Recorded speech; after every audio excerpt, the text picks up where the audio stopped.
All right. Hello, everybody. How you doing? By my watch on the East Coast, it's now noontime. I'm the host of your webinar. My name is Jared Correa. Welcome to my kitchen.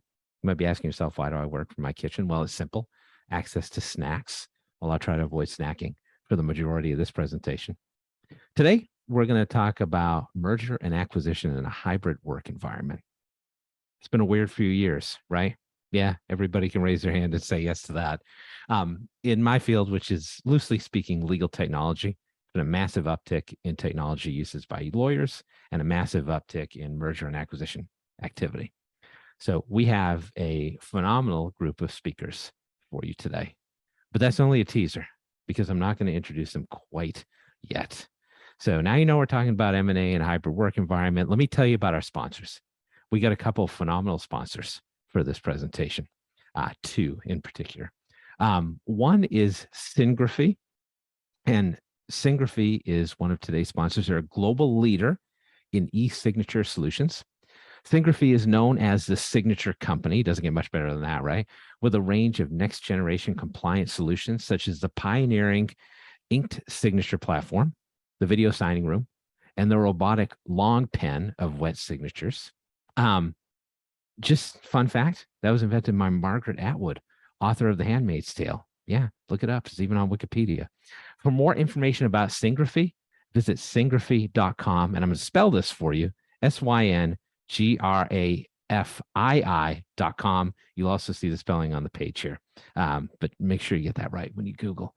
Next sponsor is going to be ShareVault. ShareVault provides the most secure way to share confidential documents with third parties during due diligence, fundraising, partnering, and other sensitive business processes. Its virtual data room lets customers manage and share confidential files using different policies for different groups, with full audit trail and detailed user activity analytics down to the page level. Pretty sweet, right? So those are our two sponsors today. That's probably all you're going to hear in terms of like the marketing component here, but do check these folks out on Google. Really useful products for a lot of different industries. So be sure to visit the website at some point today. Let's get into the program. So what I'm going to do is I'm going to introduce myself. We'll introduce each of our panelists. Then we'll get into the subject matter we're talking about today. And we're going to talk about a number of different things today, but just to give you an idea of what our agenda looks like, we're going to hit on hot areas for M&A. We're going to talk about cross-border M&A transactions and some of the concerns you see there. We're going to talk about some of the challenges of a remote and hybrid work environment that have occurred post-COVID, especially. And then, just because we want to have a little fun at the end, we're going to do hot takes from everybody. We're going to have each of the panelists a minute apiece to tell you something that they hadn't told you before or something that they want to impress on you. So let me introduce myself first quickly. My name is Jared Correa. I'm a former practicing attorney, but I haven't practiced law in anger in about 15 years. I'm one of those recovering attorneys. I work with law firms and bar associations to provide consulting services for attorneys. That could be technology, marketing, financial management. I've been doing that for about 15 years. Worked with roughly 4,000 law firms in that time frame. You can find out more about me at redcavelegal.com. Now, let's go in order of the slide here. I'm making Esteban work here, moving these slides back and forth. I'm a loose cannon, people. All right, let's move to Karen Masterson next. Karen, can you pop on and introduce yourself? And thanks for coming today. Yeah, I hope I'm popping on. Am I popped? Oh, yeah, we can see you. Okay, great. Well, welcome everyone, and thanks for joining us. My name is Karen Masterson Dienst, and I'm a partner at a boutique corporate law firm in San Francisco. We focus on M&A, of course, as well as emerging growth companies and venture capital financings. In the M&A realm, the cross-border M&A realm, most recently, we've been focused largely on outbound M&A transactions and inbound venture capital financing transactions. As you know, both of those fields are down this year, M&A 20%, but we continue to be very active, and I look forward to sharing some of our experiences with you. Thank you. Excellent. Thank you, Karen. You see how we're building the drama here? We're waiting for somebody to be introduced before they pop up on screen. So let's go with Steve next, Steve Shamali. And Steve, that's the first time I think I've said your name, so I hope I didn't butcher it. Yeah, you did pretty well, and I'm not sure whether to say good morning or good evening. I'm kind of in that evening phase. So I'm a partner in the banking and finance team of Norton Rose Fulbright, which is a global law firm. I'm situated in South Africa, and I practice cross-border trade finance and leveraged acquisition. So thank you for joining us. I look forward to an exciting an exciting moderation by Jared, catching us all aware, and I'm looking forward to speaking with you all. Thank you. Excellent. Thanks, Steve. Now, coming in hot next, maybe as a Fox avatar, I don't know. We were messing around a little bit before the program. Sean Flynn. Sean, can you pop in and introduce yourself? You set me up there. I almost wanted to do the Fox avatar. Oh, you totally should have done it. My name's Sean Flynn. I'm a principal at a mid-market investment bank. After college, I lived overseas for about 8 years, Costa Rica, mainland China, Europe, China, before coming back to Silicon Valley, where I was helping companies for a number of years, set up operations, do roadshows and that between Silicon Valley and China. Through that, got to know a lot of bankers in that, pivoted my way to working with one investment bank that led to global capital markets, where I've been at for good amount of time. We focus mergers, acquisition, growth capital secondaries. We got 6 offices around the world, 15 principals, and I'm excited, but a little bit worried with Jared's questions coming up. So this is going to be a fun day. Yeah, we're going to have a blast. And last but not least, Ashley Groves. Ashley, come on in. Join the fray. What's up? Yeah, I'm not a avatar. I couldn't figure it out. I really tried hard as well. My name is Ashley Groves. I'm the CEO and founder of Diaglo. We're a fintech company providing FX insights, execution to the world's largest LPs, GPs, and also their portfolio companies all over the world. A lot of emerging market as well. Since our launch, which is only in 2020, right? So I've got a lot of experience being a remote company. We've completed over 3 billion in FX transactions, and our clients have raised over $1 billion into their foreign share classes. Amazing. I'm going to be kind of the guinea pig, I think, here, because ultimately I'm the one that kind of goes through this on a day-to-day basis. And, I've got a lot of clients that have gone through it as well. So I'll be bringing kind of the corporate element to this. You can take those electrodes off now. Yeah, but you can be the guinea pig for this program. I told you we had a great panel here. I don't know how I got mixed up here. These folks are all highly experienced and very good at what they do. All right, so that's enough small talk. Well, not quite. I want to tell you one more thing, which is that if you were registered for this program, we're going to have a video recording available within 48 hours. So if you've got a question about that, now you know the answer. Now, for the presentation proper. All right, Ashley, I'm gonna stick with you here. We're going to start with a little bit of where the mergers and acquisitions are happening across global markets right now. Where are the hot areas that this is happening? And in your estimation, has that changed over the last few years post-COVID? Yeah, absolutely. So a couple of things that I have seen is there's currency, right, will actually dictate a investor's appetite. At the moment, we're seeing dollar strength across the board. We've been in a dollar strengthening environment for a very long time, and that creates opportunities in itself. But not every currency strengthens or weakens against the dollar a certain amount. So over the last 12 months, we've seen a huge move in certain currencies, right? So the Japanese yen, the euro, and sterling, which are classed as major currencies, have actually performed in the worst way against US dollar compared to currencies such as Brazil, Mexican peso. So what's really interesting is you can actually look at the strength of a currency and see where the flows are going into. 8 trillion is traded a day. And that for us is a big kind of something that we focus on, right? And our clients focus on. So that will actually dictate a cross-border M&A strategy for a VC or private equity firm in some situations. Also, interest rates moving around the world. It's a big onus on hedging costs.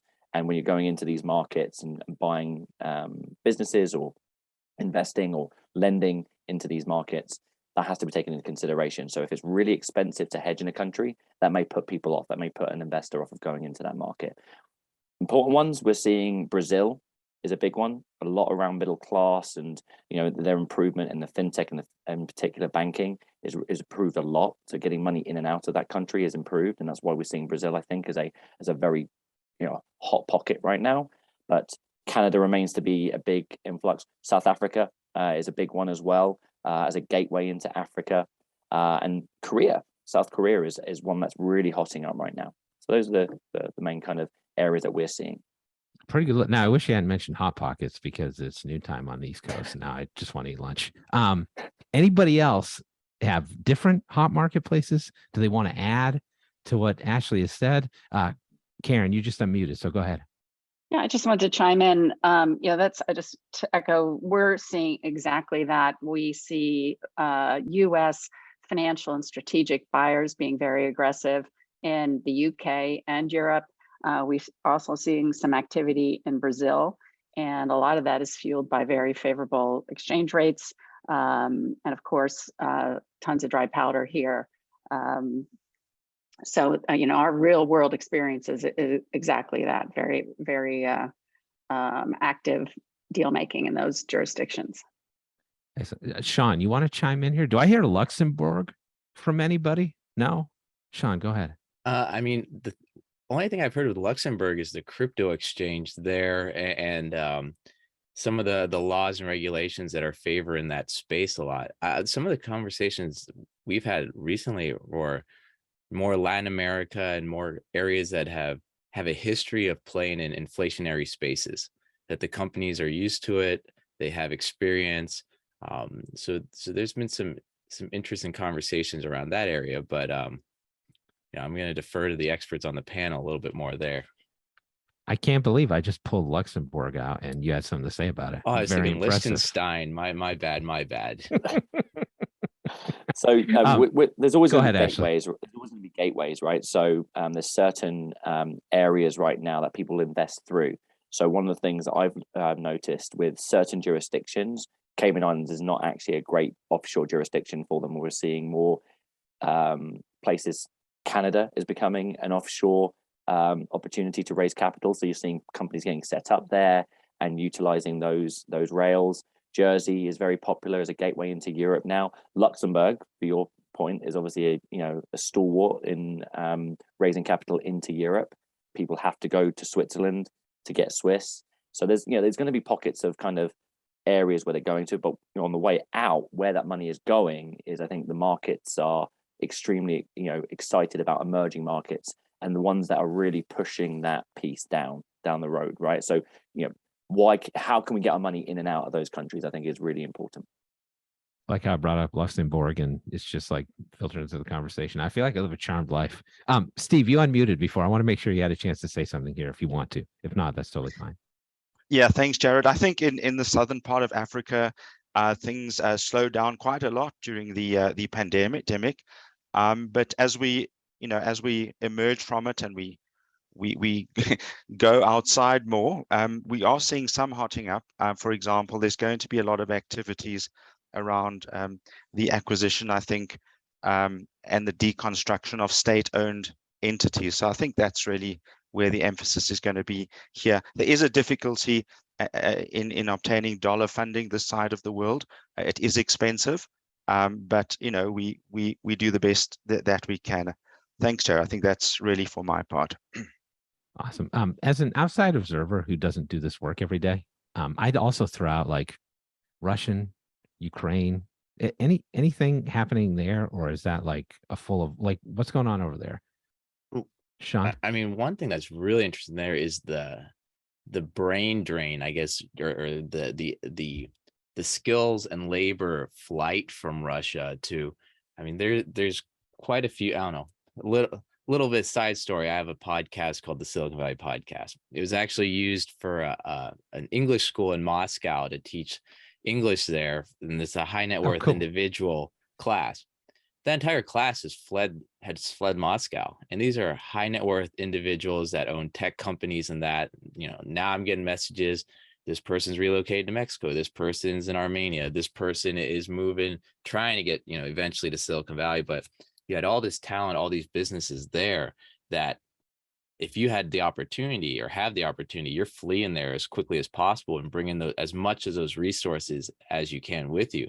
So there's all these really interesting dev shops opening up. There's a group that used to do the marketing for some huge brand names that we would know of with the little dashes and that in Russia that I got a message from they're setting up in Malaysia. And it's crazy the opportunities for helping some of these companies when they're relocating, the talent that's moving, just everything in that area of the world. It's so interesting. If you've had over the years a couple of connections in that, to be a source to help them out now, I think it's really interesting. Super interesting. And the Silicon Valley podcast, that's what it is, right? Oh yeah, check it out. I've interviewed people like co-founder of Square, co-founder of Canva. I got a Grubhub founder lined up for this month. I got a lot of great guests, a lot of VIPs. It's a lot of fun. I have to listen to that one. I spent a lot of money on Grubhub over the last couple of years. I'll tell the CEO that. Yeah, let him know. Sean, let's stick with you. I want to move on to the next topic, which is concerns over cross-border M&A transactions. When looking at cross-border companies to acquire, Sean, you can give the overview here. What concerns should be considered in your mind?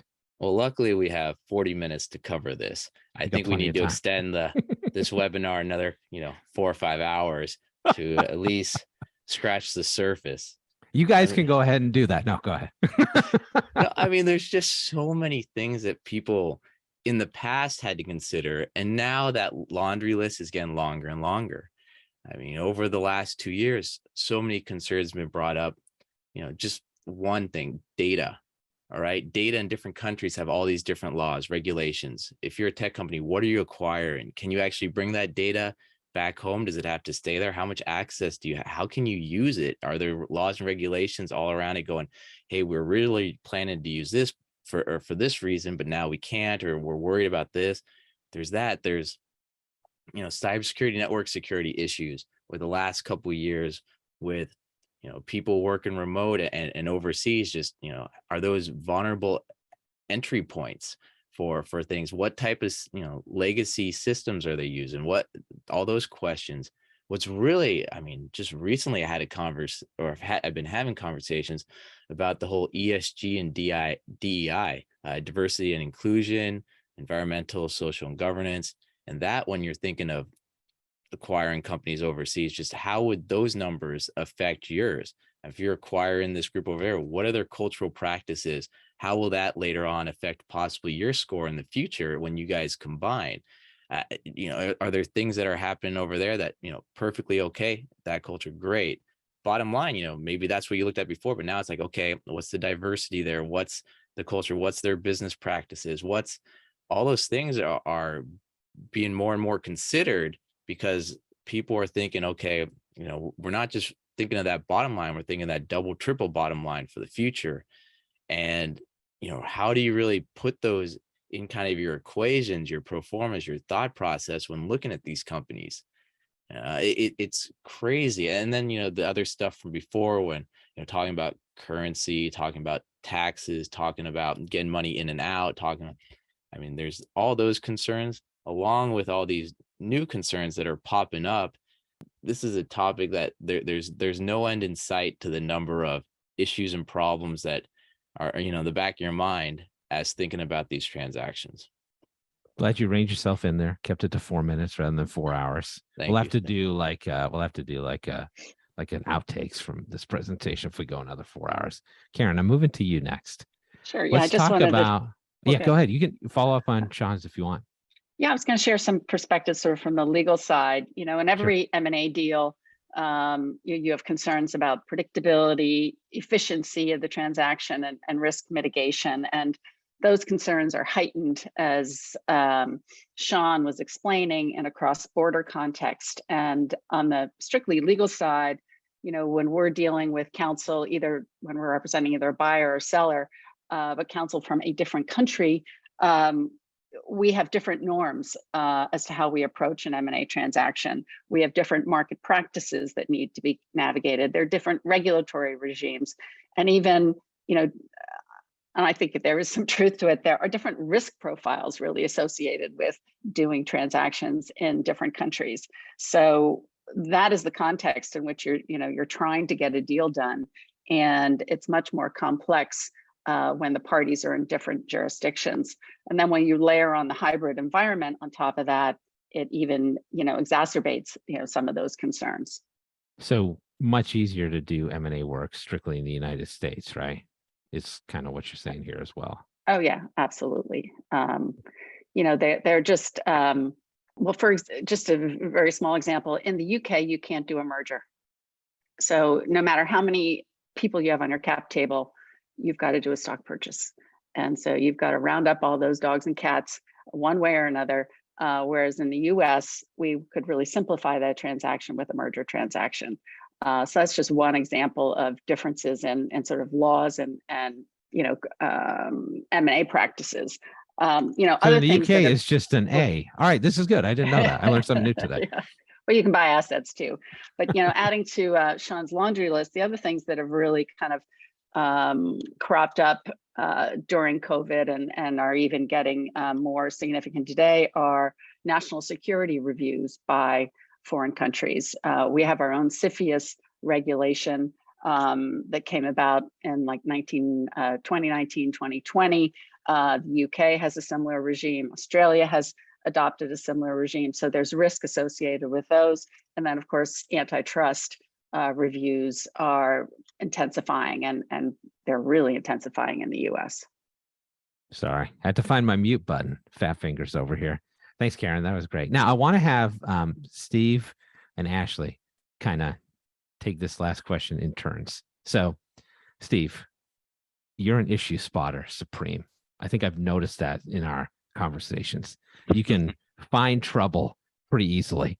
And then Ashley is sort of like problem solver on the ground. He's our guinea pig in the scenario.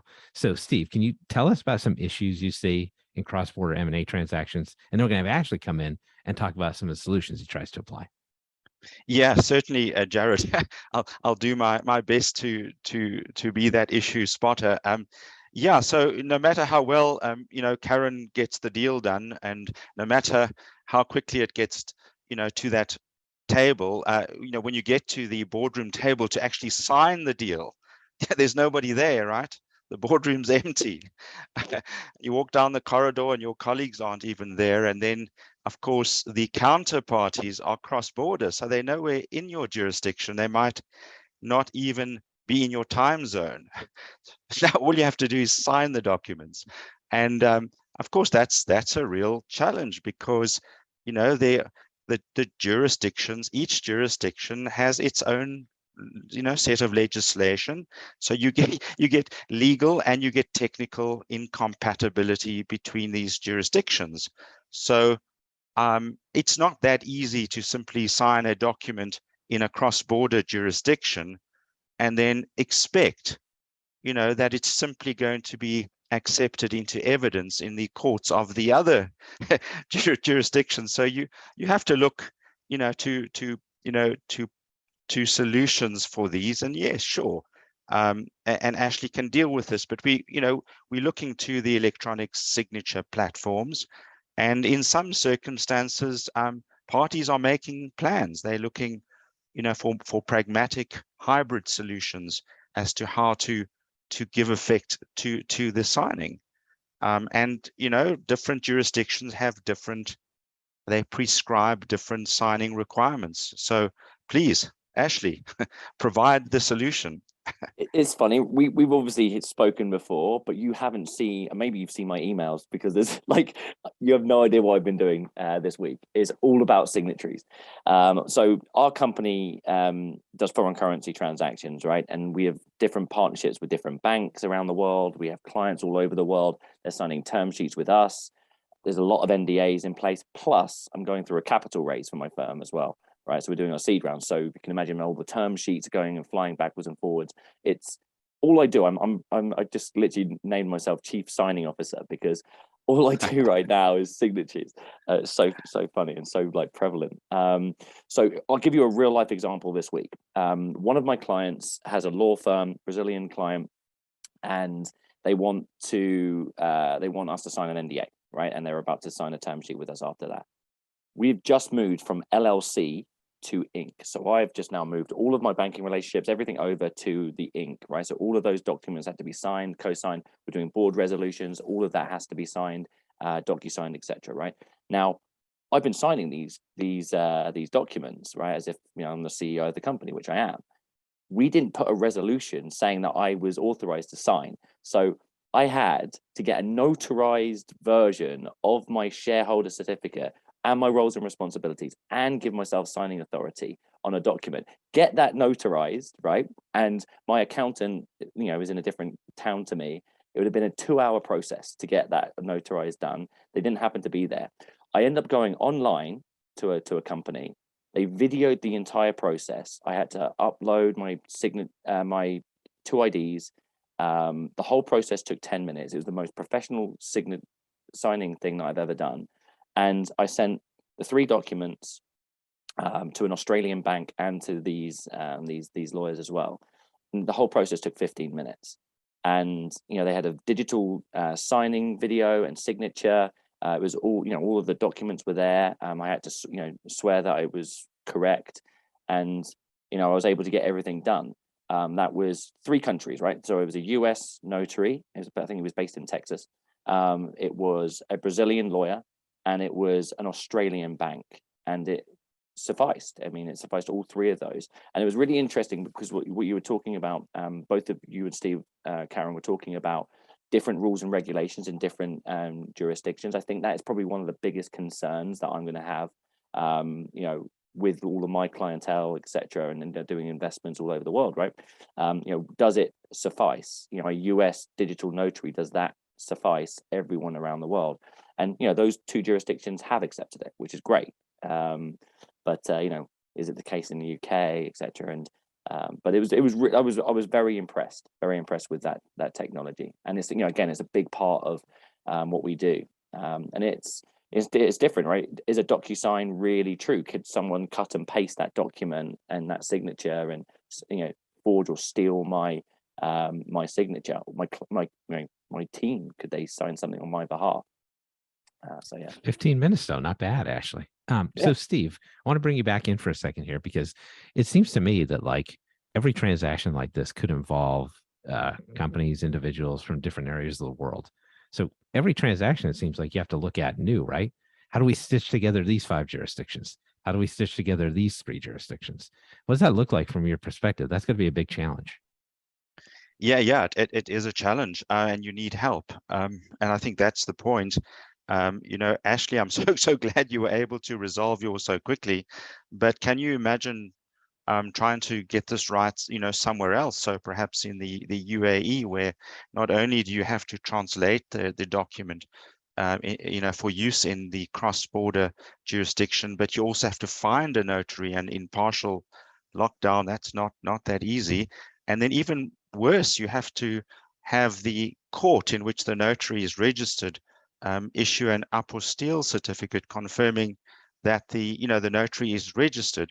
So one has to have some help here. So sure, one can do the video conferencing, and if that's the best you have, then you must do that, and that's great. Hopefully your witnessing of a document and the following that up with evidentiary support will be highly persuasive to the court where you're going.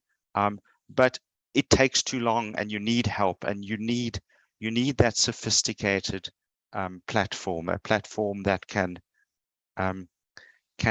access the verification processes that the jurisdictions require.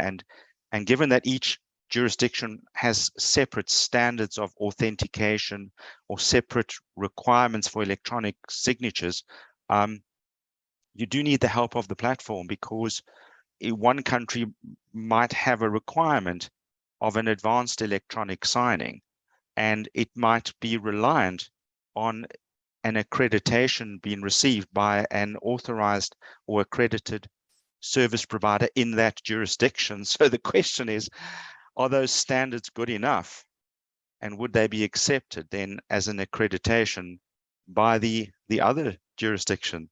So your further help is required, and where were you when we needed you? This is, I feel like, precisely why I stopped practicing law. So thank you, Steve. So just so everybody knows, or I think Sean was right, we could probably go for 4 or 5 hours on this. We're blowing through the time here. We're about halfway through the presentation. So what I would say is like, anybody got any questions? Now's a great time to pop them into the chat, pop them into the Q&A. We got a couple more segments here to go. And I like this lineup.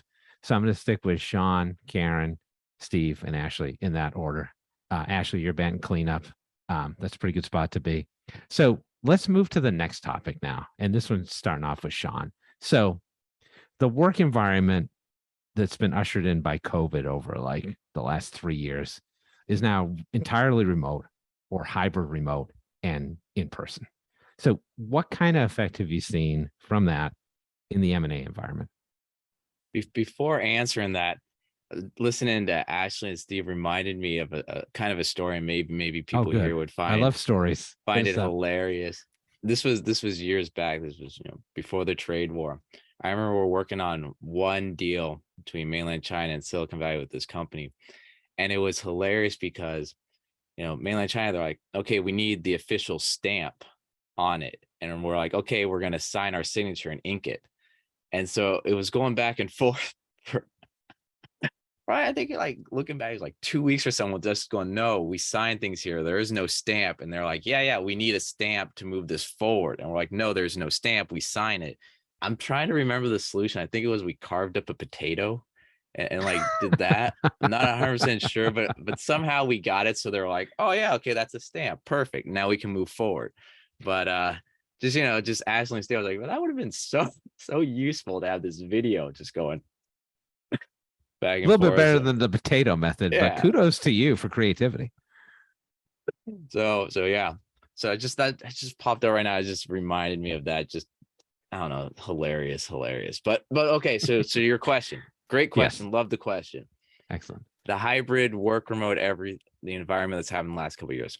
I mean, it's got its own, it's amazing how, we were able to adapt and kind of change so quickly. But with that, I mean, conversations that are coming up are, hey, where's the culture? How is this developed at the company? How do we actually take these two companies that are merging or being, one's acquiring the other, and bring them together when the staff is remote? This team is remote, this team's back in office, or this company's in office, or maybe that company's hybrid and this one's fully remote, but the hybrids now want people to come to the office 3 days a week, but they're all spread out. Maybe they were hired over the last 2 years all over the country, when this other is centrally isolated or located in one geographic area.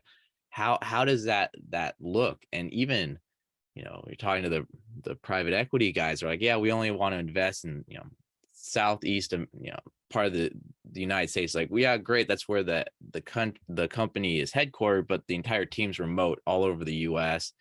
They're everywhere. I mean, how do they look at that type of a deal? So it's really interesting, these conversations of, I mean, one, everyone's worried about kind of those employees, if they're just going to leave. Has that bond been built, especially for the employees that have been hired over the last 2 years that, were just remote the whole time, that may not have those emotional ties to everyone at the company? How does the, what does post-acquisition look like? Are we going to adapt this work culture or the other? It's very interesting, just the dynamics of what's happening. And then, that's just you. I mean, now think about it cross-border, how much more confusing that could be or is, and those conversations of, because I mean, that work culture of flexibility and that we've taken to a whole new level isn't the same in a lot of other cultures, a lot of other countries. And I think we're a little bit more stubborn than others and not going to give up those that work flexibility after you've remodeled that room in your house for your new office and everything else. So the hybrid work environment, right now, it's a conversation I think everyone is having. Everyone, whether you're just you're going through an acquisition or you're just planning for the next 5 years, like what's the development of this business?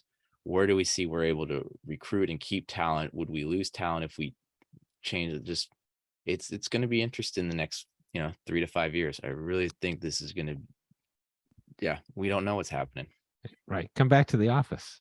But I like to work in my kitchen. I have snacks. Karen, I thought what was interesting about what Sean was saying in particular was like different regimes for virtual work in the US versus other countries. And I know you hit that in the last segment that you talked about. So if you can cover that and some of the other points you want to make, that'd be great. I would appreciate that.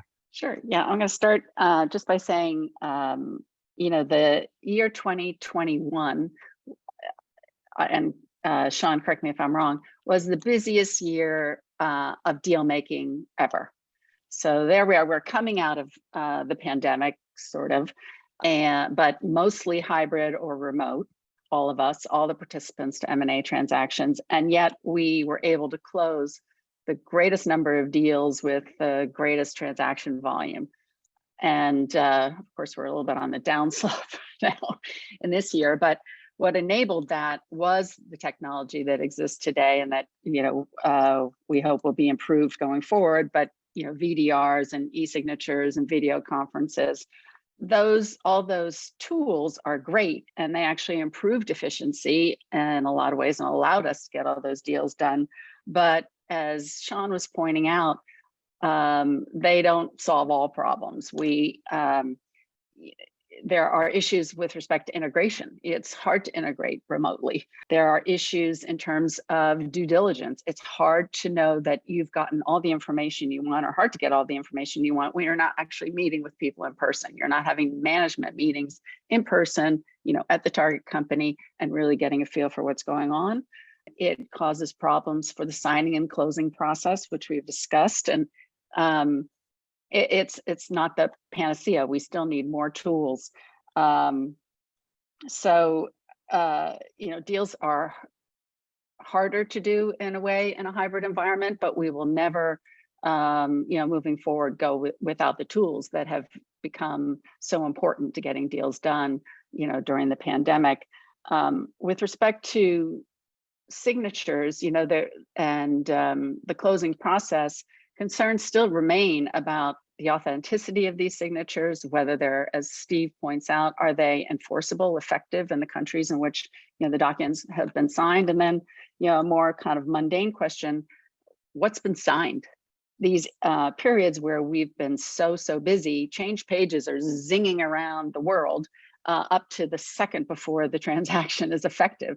And I think a real question remains out there whether anybody knows what the final form of the document is, and what they signed. And that's caused some of our more fastidious European clients to say, I'm not signing anything unless someone sends me the entire document, which of course really is upsetting to all the other parties to the transaction, because they want to be able to send out one single page and say, okay, we're done, close. And we have to say, well, our client needs to see the entire document, the entire set of documents, and then they will e-sign. But they're not going to e-sign a SIG packet, and you're not going to sit on a SIG packet for a week. Oh, that's really interesting. I think you make a great point here about the fact that technology is never going to be perfect, but more technology is available and people are starting to use it more than ever before, which is great. So Karen, I just want to come back to you for 1 second. I know you talked about differences in deal making habits between the US and other jurisdictions. How do you see the technology uptick? Are countries outside of the US utilizing the same or similar technologies at the same rate, or is there a lag? The countries we're operating in now are using the same or similar technologies. So, there are a lot of startups in this space. And so we may be introduced to a new provider when, depending on what country we're working in, but, there are any number of VDR firms. There are many e-signature platforms. They're not all the same, but there are plenty of options out there. And we as lawyers don't always dictate, what platforms are going to be used. So it's been really interesting. And you probably know that the ABA maintains a list of legal technologies that they promulgate to all the M&A committee members. And it's a super long list and ever growing. And companies have an opportunity to demonstrate their technologies to the M&A committee. And so that's an opportunity for startups that are trying to grow their market share. Absolutely. That's a great point. There's a lot of legal tech directories out there beyond the ABA as well. So if you're looking for information, it's certainly out there. Steve, let's come back to you, Steve. You're probably scribbling over there, being like, "Oh man, remote hybrid work environment, lots of issues." What do you got for us? Yeah, look, I agree with Karen. And there are plenty of tech options out there.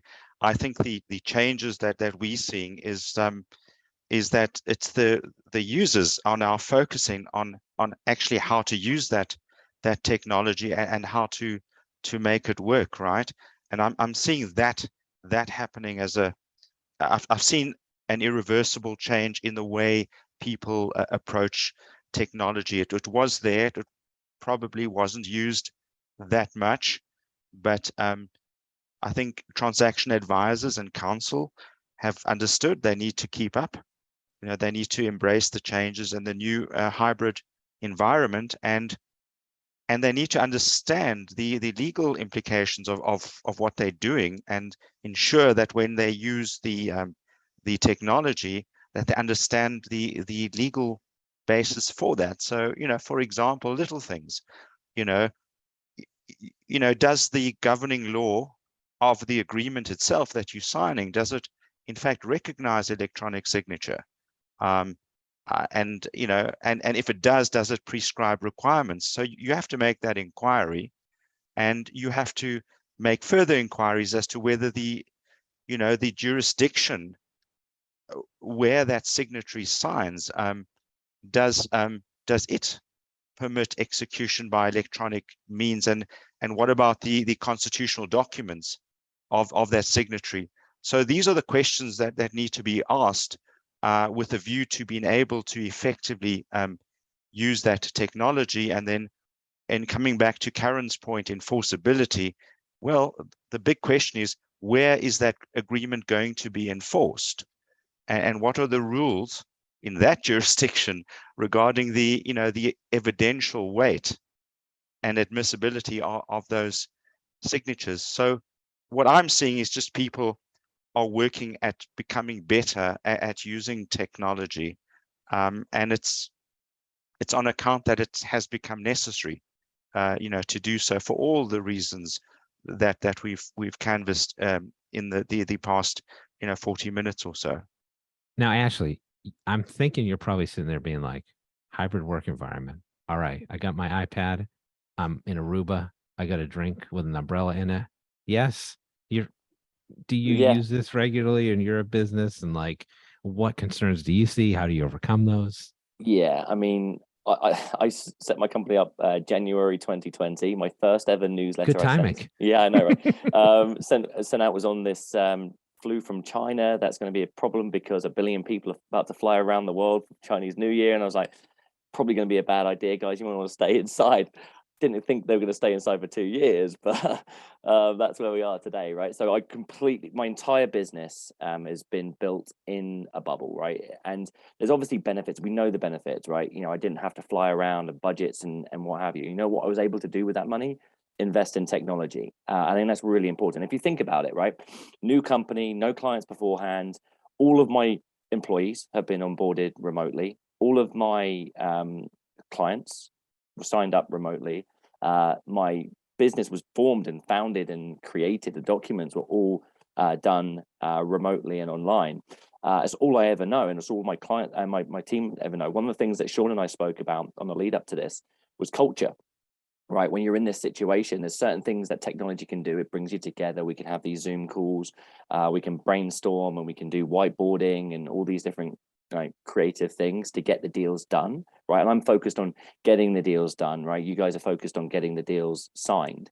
Sorry, but lead up. I'm focused on the lead up to the deal getting done. You're kind of completing them, right? So I think that part has actually, ironically, the fun stuff, getting the deals kind of formed and everyone excited about the investment, has actually not changed that much. I think it's actually done quicker. I think there's a lot more kind of interaction now on a regular basis to get these deals ready to be done quicker. Finally, I think people are starting to take digitization of the signing and completion more seriously, and the technology behind that is becoming better. And I think lawyers are now starting to realize that technology is their friend. Is actually, for all the reasons that you've said there, Steve and Karen in particular. I think that's the bit that's exciting to me, because Before it was calling, technology is going to take my job. Automating some of this process is going to take my job. I don't need to be, I'm scared of technology. Now it's about, actually it's safer. And as I said on the call with the notary, right? I felt that I was getting a better service and job done, and my IP address was matched to my passport. They know where I was. I'm saying that I'm signing this at my home in New Jersey, and it's pinged to my laptop that they know everything else is attached to that IP address, right? So that, I think, is really powerful stuff, and no one can really fake that, right? I think that's really, really important. Yes, of course, being in the room together and shaking the person's hand is the obvious best way, but after that, right, you've got to prove that you're in that room. You're not going to videotape the meeting, are you? Well, online you can, and you can say that, if someone comes back to you and says, well, you promised that you're going to do this, and for this cancellation or this clawback or this performance, you have a video evidence of that, saying that it was actually put into the contract at that point. Before it was on notebooks, right? And you had to pull up a notebook. So I think that's a really important part of the technology, and I think embracing it from every stage is vital. Yeah, I mean, the only thing I will say is that having a strong culture within the organization is, as I said, very important. Knowing that everyone's around the world, how are they accountable? Who's accountable for each other? We use 3 things to kind of live by when I'm hiring people and we're growing: humility, reflection, and initiative, right? So you need to know your weaknesses and need to know how you got there, and need to know that the people around you are going to be able to protect you through these things, because if they sign the wrong piece of paper and I'm not there to kind of micromanage them, it could be very detrimental to the business. Good stuff, Ashley. And I would tell you, like, if I were in your position, I would be all in on remote as well, because I would do anything I could to stay off the New Jersey Turnpike. All right, let's do hot takes. I'm going to give everybody 60 to 90 seconds. If you go longer than that, we have an orchestra to play you off. Not really, but after we do this, we'll take some questions. So I'm going to start with Sean. Give us something you haven't told us yet, something you want to highlight. 60, 90-second hot take. Jared, you should have had me go last. You couldn't have done reverse order for the last one. I know. Hot take for me. We got 50 minutes in before someone was criticizing the moderation, so I feel like we've done well here. I guess kind of the hot take that we didn't. Well, it was discussed so much. Ashley, I think, nailed it with the digital process and just going through with clients and engagements. Everything is fully remote. People are okay with doing entire deals without ever sitting across the table, shaking that person's hand, just doing it all through Zoom. It's amazing. I'm not sure if it'll always be that way, or it might start trickling back to let's have a couple meetings in person and then we're comfortable doing the next 6 months on Zoom or online or whatever. I think there's going to be, I could see that happen. I guess, the hot take for me would just be, adaptability. We saw that in, the last 2 years was key to survival. I think it's going to be as important, if not more important, in the next year or two for everyone, both personal and careers, that, open mind, adaptable, sit back, take some breaks, and actually see what's going on and see how you have to adjust quickly and pivot for that. And I think it'll really separate a lot of people, a lot of businesses, a lot of everyone. The ones that are able to quickly pivot, keep that open mind, adjust, use new technology, really start implementing it. Yeah, times are changing. Yeah. Karen, you got a hot take for us? Sure. Yeah. And I agree with Sean's point about adaptability, but just recently listened to a presentation about the fact that lawyers are not early adopters. They are risk averse. They are the hardest segment of the population to sell technology to, which I just think is fascinating. But there are some of us who we hope don't fall into that stereotype. But my hot takes are increase efficiency by being open to new technology and utilize that technology, understanding its limitations. In order to reduce sort of risk and increase certainty, predictability, we try to surface issues early on, differences in cultures, difference in practices, whether it's who's remote, who's hybrid, or, how you get deals done in a particular country. And then, communicate with your client, communicate with the opposing counsel, communicate with employees. Communication is that much more important in a hybrid environment when you're not casually bumping into people anywhere. And then finally, if you are going to do a cross-border M&A transaction, hire a great lawyer. Now, there's some good advice. Steve, you got a hot take, lukewarm, cold, whatever you want to serve? Yeah, I mean, I think sometimes I wonder if we appreciate just how much how much the world has changed in the past year and a half. I was having a discussion with a trainee lawyer just a few days ago, and when I mentioned that I'd been in the office every day, Monday to Friday, and sometimes even Saturday for the past 30 years, I mean, the trainee was aghast. I mean, this is just not something that the new intake have experienced. They've experienced something very different. So I think we need to be sensitive to that, and also wake up. I mean, this is the new generation, and we need to be sensitive to that. The other thing is technology has become necessary. It's become fundamental, and I agree with Ashley. But the hot take here is that I think that we as counsel and as transaction advisors and so on, I feel we have a duty to lead the market. I think we have to lead the market into pragmatic solutions.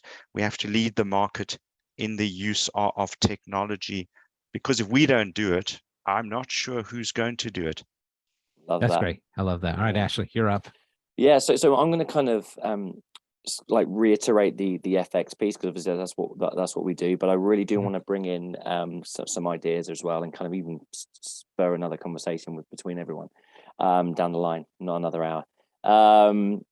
So USD strength is a real opportunity, right? We're going to see more deals get done, and they're going to be cross-border for all the reasons that Karen mentioned. Dry powder, dollar strength is going to give you opportunity. Crystallizing that over the next couple of months, years is, I think, a great opportunity, right? FDI, 1.6 trillion was done, right? 360 billion of that, I think, roughly was into the US.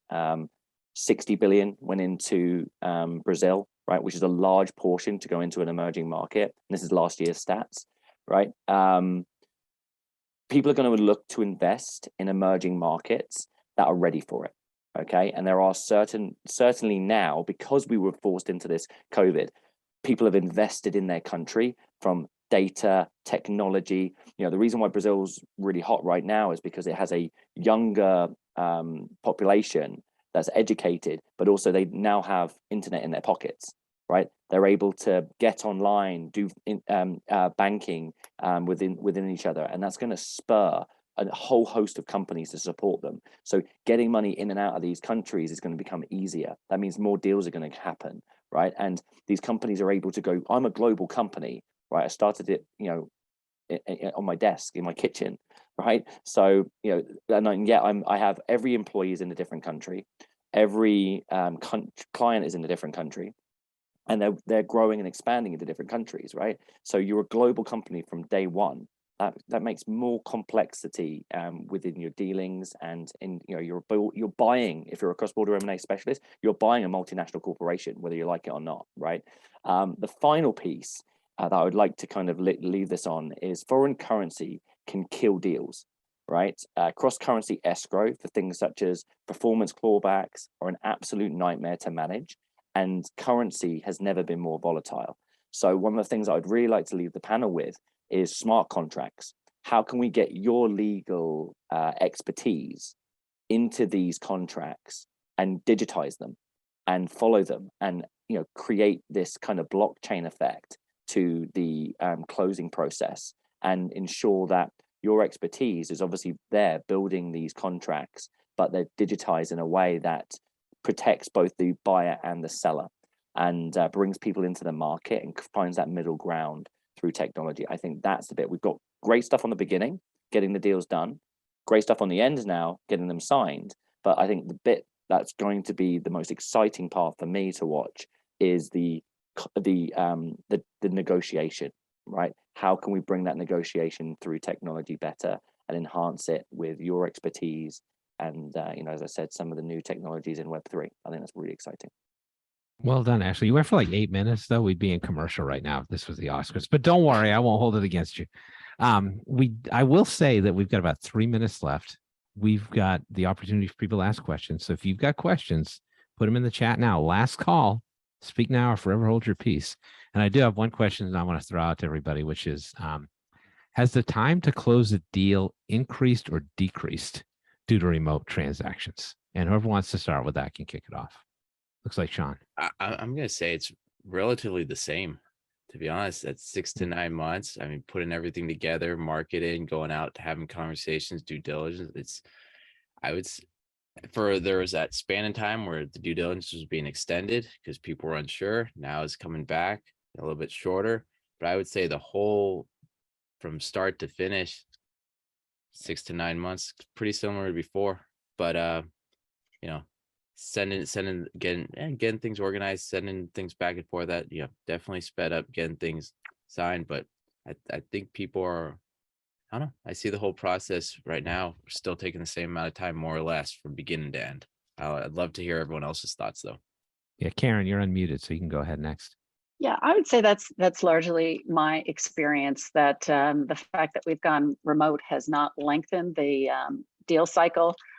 Deal cycles are more dependent upon the parties and regulatory requirements than whether people are remote or not. In some ways, you would think deals would be getting done quicker because we're not jetting off to places, and actual travel can take more time, planning it, squeezing it in, etc. So on smaller deals where there are no significant regulatory hurdles, we're seeing them get done in 3 months.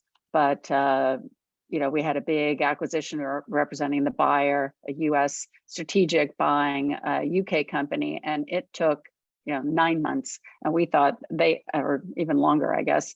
And by the time that thing closed, everybody was sick of it, but it closed. So amen to that. Ashley, Steve, any thoughts on closing time as we enter closing time on this webinar?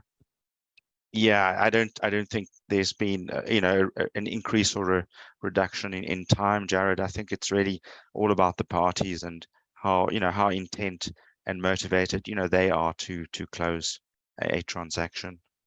I think Ashley? that's really interesting. My point would be that during that time, right at the beginning of COVID, where you had a really hot pipeline, and it was kind of getting to that stage where you kicked the tires already, you've been in person, and you were like, okay, I can't work on any new deals. I can't meet any new people. I can't go over there and fly and kick any new tires, right? So it was kind of like this initial boom where they closed down everything actually relatively quickly. I think there was like a kind of a benefit to kind of looking at the deals that you've already 99% of the way there, and you're like, okay, let's just close it, right, and get it done.